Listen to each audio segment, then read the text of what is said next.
There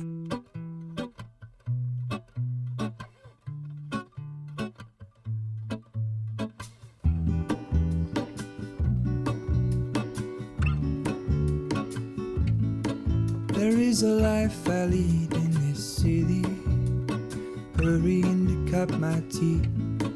I can take what I need to get by. It doesn't make... Hey guys, welcome back to my channel. If you're new here, hi, my name is Tionge. I make lifestyle vlogs showing my cozy life in New York City, and I also love to talk about K-dramas, C-dramas, books, and anything I'm currently obsessed with. And today we're going to be talking about something that I've been wanting to talk about for a long time, which is Yumi Cells Season 3.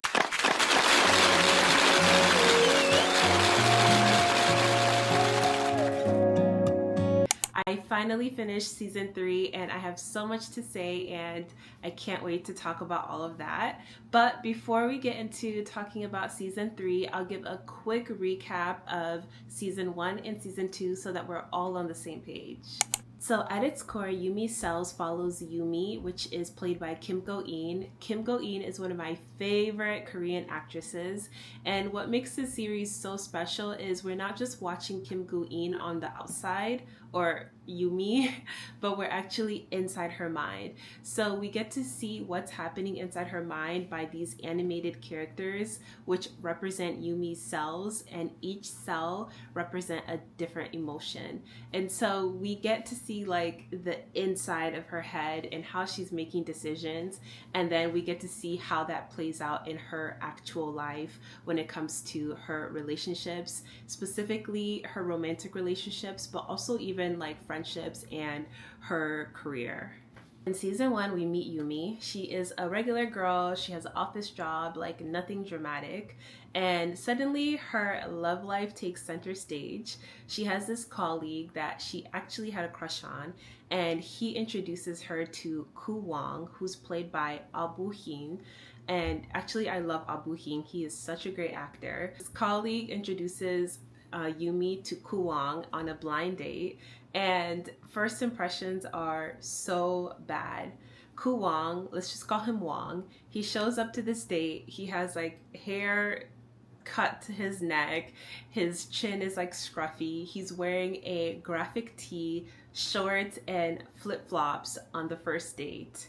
So not what Yumi was expecting. He literally looked like he just rolled out of bed. So she's already over it. She is not feeling this guy just by first impressions. And then as the date goes along, he doesn't have the best manners and she's getting really annoyed and really frustrated. And towards the end of the date, she's like done. She's ready for the date to end, and she actually is about to end the date early when he suggests that they go eat somewhere. And that's when we start seeing her cells get really active. She has this one hunger cell that has like a lot of cravings and all these different things. Kind of like you and I know for me, like there's this voice in my head telling me to eat, and it's really hard to ignore, and we get to see Yumi's voice in her head basically saying, no, stay on the date, you're really hungry, you're gonna go eat. Wong takes her to like this hole in a wall restaurant, and it's nothing fancy, but the food happens to be really good, and Yumi is like very impressed. She loves the food, it's really delicious, and she's finally like happy and calming down. And then he gets up and pays the bill, and he doesn't make a big deal out of it. And that's when she's like, okay, I guess he does have manners. I guess he's a little bit of a gentleman. And she doesn't still like him, but she becomes a little curious about him, and she's like willing to get to know him a little more. So they end up going on a couple of dates, and after a while she realizes, wait, I really like him. And so in this situation, Koo Wong definitely fell first. He saw Yumi and he thought she was gorgeous and he wanted to get to know her right away.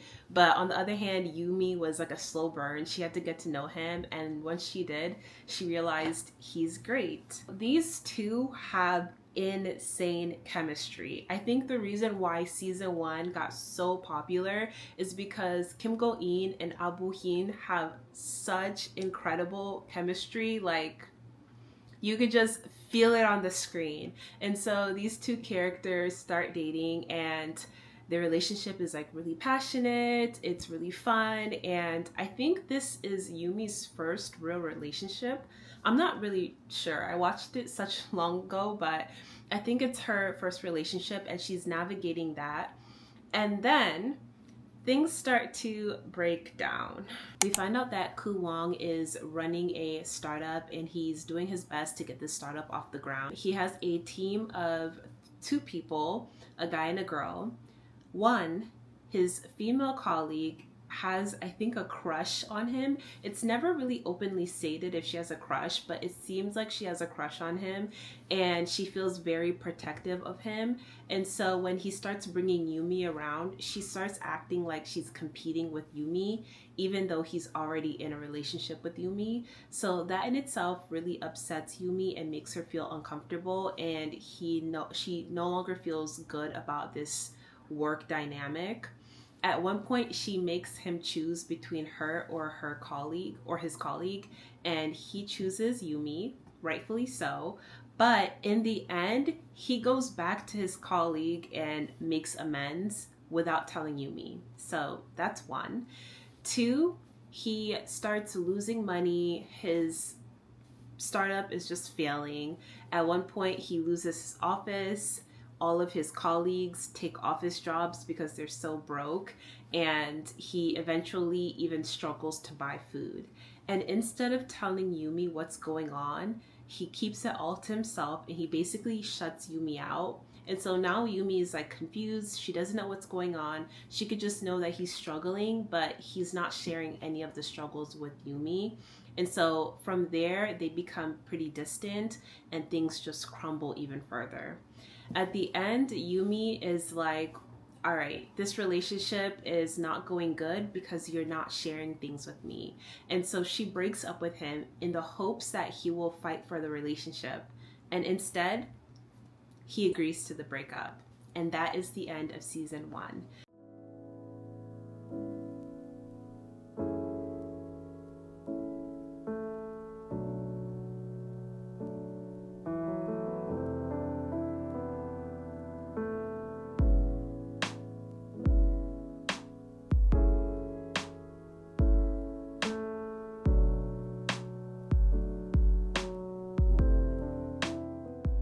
Season 1 is so good. If you want to laugh, cry, be frustrated, and you've never watched Yumi Cells, season 1 is going to get you hooked. It is so good.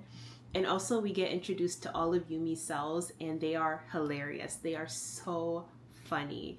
And so it just made it really, really fun to watch. And after season 1, I literally could not wait for season 2. And season 2 did not disappoint. Alright, so season 2 starts and Yumi is just back to her normal self. She seems to be like a little more evolved, but everything is pretty much dull. She's at her office job.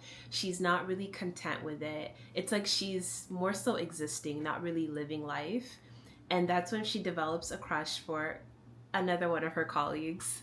I don't know what's up with Yumi, but honestly, it's not unusual. I guess you spend so much time at work, so it's really not uncommon to meet someone at work. And Yumi spent the most time at work, and that's where she met Yo Bobby.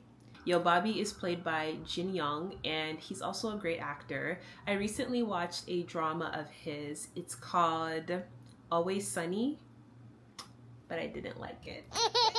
So anyways, she crushes first. She falls for Yo Bobby first, but he falls harder. So basically they start this secret romance in the office. They start dating. Things are going well.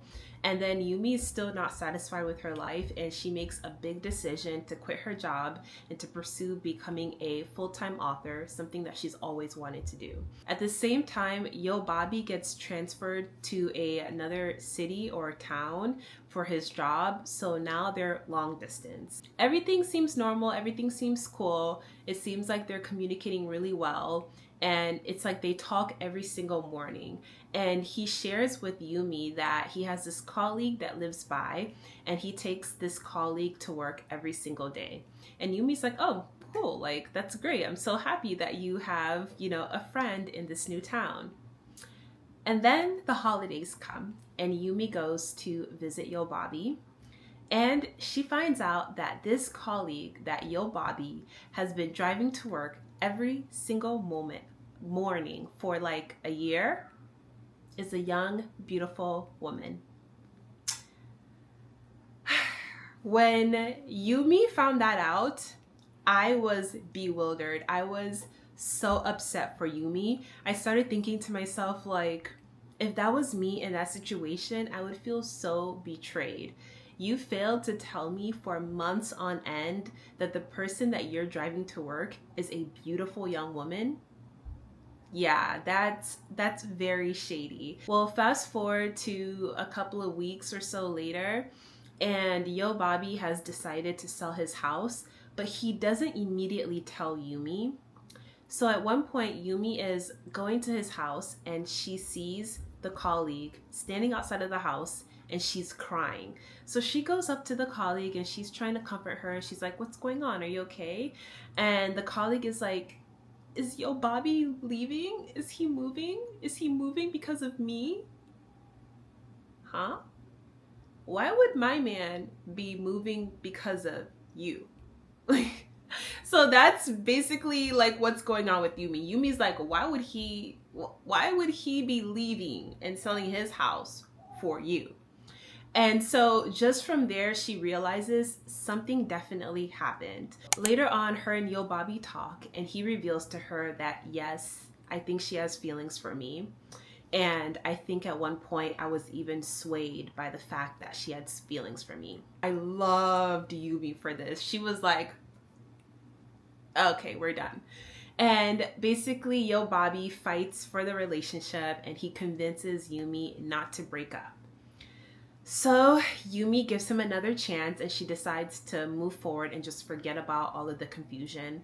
Some time passes. Yumi and Yobabi are at home. Yumi is sick. Yobabi's taking care of Yumi.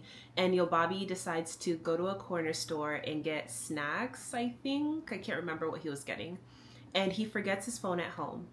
And it just so happens that that night, the colleague, the girl that left, she's drunk. She calls Yobabi. And who sees the phone call? Yumi. It couldn't be me. It could not be me, okay? It couldn't be me. This girl has caused so much disruption to your relationship. You should have deleted her phone number as soon as she moved. So that in itself, I just felt away and I just felt like, you know what? No, Yobabi is not, he's not trustworthy. Even though he allowed all of this to happen because he let another woman too close to him. She goes back to sleep. She pretends like she didn't even see the phone call. Yobabi comes home. He sees that he has a missed call from this colleague and he's stressing out because he's like, dang, I feel like she saw this phone call. I feel like she's pretending to sleep, but she actually saw the phone call. The next morning, Yumi wakes up and she's acting like everything is okay.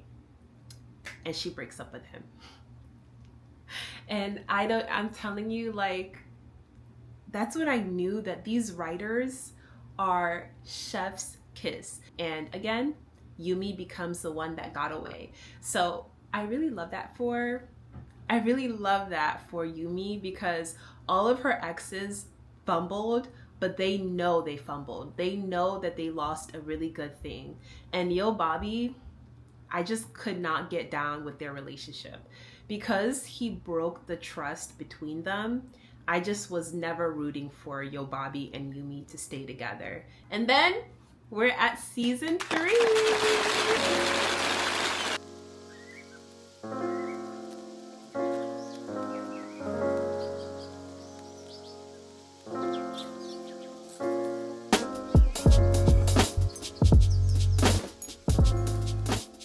We waited 3 years for season 3. I definitely went on Reddit and I was like, where is season 3? They announced season 3 coming back on my birthday. So it literally felt like a gift. My favorite K-drama is coming back with a 3rd season after 3 years, and they announced it on my birthday. I was ecstatic, but we were robbed. We were robbed. We got 8 episodes. Not 10, not 12, and not the classic 16 episodes. No. We got 8 episodes. What the fudge? What is going on? So, in season 3, we meet Yumi's final love interest, Shin Soon Rock. We'll call him Rock. And he's played by Kim Jae-won. I had to look at my notes because I forget his name. But honestly, I feel like this was the perfect person for Yumi. Yumi's like all grown up. She has an apartment. She has a studio. She has a whole writer's team. She is thriving in her career. And she gets paired up with a new producer after her old producer had to take a break because he got injured. She gets paired up with PD Rock, producer Rock.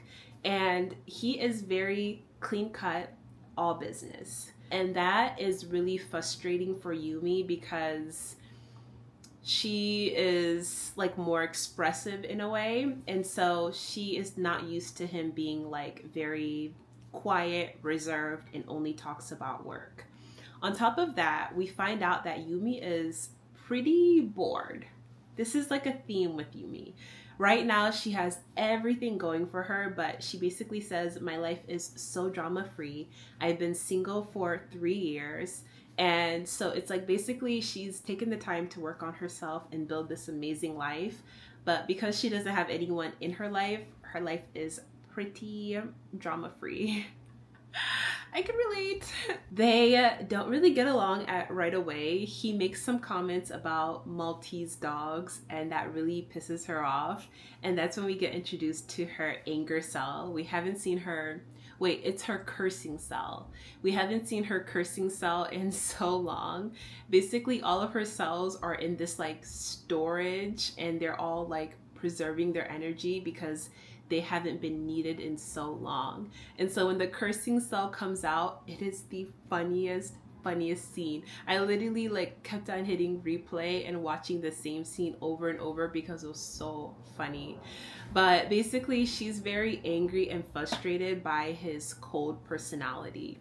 And then we also get into Rock's village, his winter village. So basically, because he's more cold and reserved, they showed his inner workings as a winter kind of like ski village, but everyone is inside bundling up, trying to stay warm. What happens between Yumi and Shin Rock is the more they interact with each other, the more he realizes that he's reacting differently to Yumi, even though nothing crazy is happening. He feels kind of protective over her, or when she's upset, he feels like what's going on. He finds her to be very confusing, and he basically feels like she's bringing chaos into his mind and into his life without really trying. And then once again, Yumi falls first, Shin falls harder. At first, he doesn't reciprocate her feelings at all. He kind of senses that she likes him, and he like pretty much ignores those feelings that she's expressing and tries to act like they're not there, and he just is by the book. Until eventually, there's another writer. He falls in love with Yumi, and Yumi doesn't really like him, but she's like being polite. And he becomes super protective of Yumi. And basically the writer and Shin Rock get into a physical altercation. And that's when he realizes, like, what am I doing? What's going on? This girl has me fighting people. Like, I'm physically fighting people. Like, I must like her. So after he sits with his emotions for a hot second, he basically goes to Yumi's house and confesses to Yumi that he loves her. So Yumi's like, no, Like, you've been rejecting me all of this time. You haven't showed any interest in me, and now you're showing up at my door saying that you're interested in me? No. And then a couple of days later, he goes again and he confesses, this time a little more calm, a little more gathered. And he's like, hey, I've really thought about this and I like you.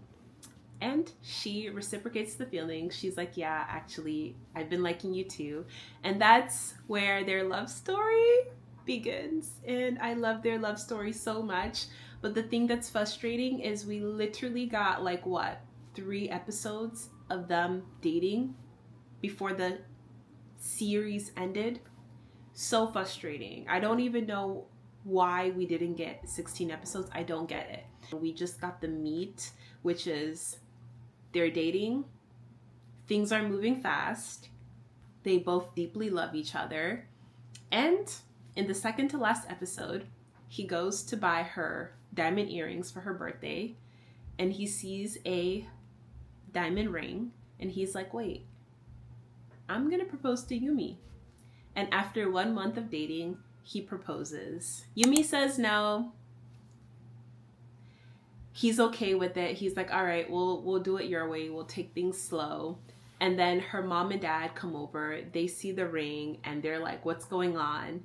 They end up liking him. And basically the whole series ends with them getting married shortly after.